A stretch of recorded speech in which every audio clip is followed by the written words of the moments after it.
today, right now, you have more power at your fingertips than entire generations that came before you. Think about that. That's what technology really is. It's possibility, it's adaptability, it's capability. But in the end, it's only a tool. What's a hammer without a person who swings it? It's not about what technology can do, it's about what you can do with it. You're the voice, and it's the microphone.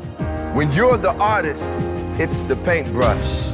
We are living in the future we always dreamed of. We have mixed reality that changes how we see the world, and AI empowering us to change the world we see. You have more power at your fingertips than entire generations that came before you. So here's the question: what will you do with it?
That I'd like to share with you.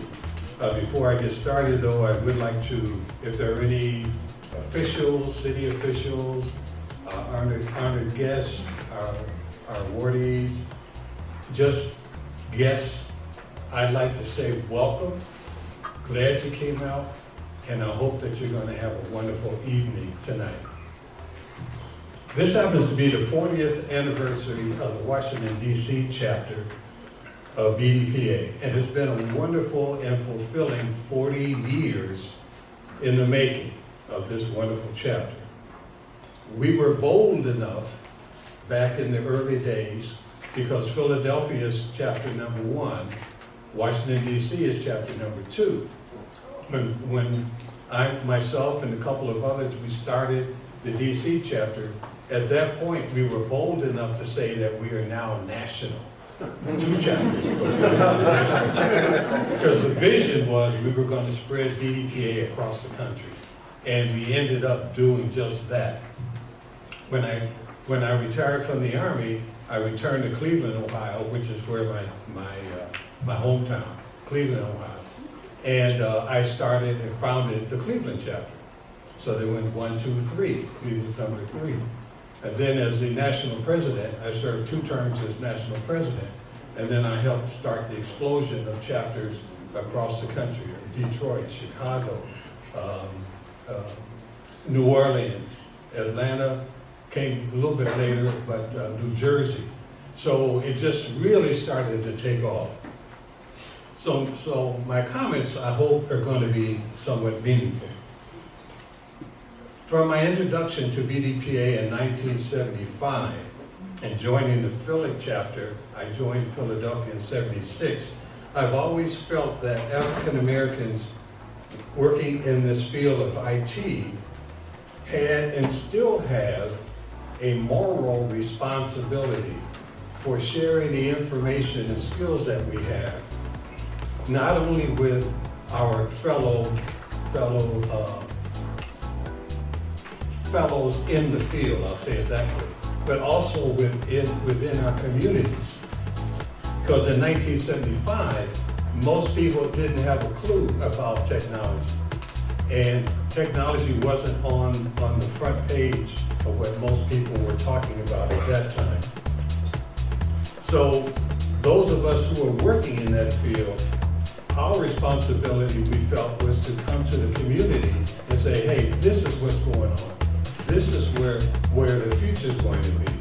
And if we don't do it, then we would be robbing our community, and that means our youth, of the opportunity to participate in jobs as well as economic opportunities. We were doing the digital divide, or addressing the digital divide, long before it became a buzzword. STEM, science, technology, energy, and math. We were doing that, again, long before STEM was something everybody was talking about. So BDPA has been at the forefront of all of that, but most people don't know it.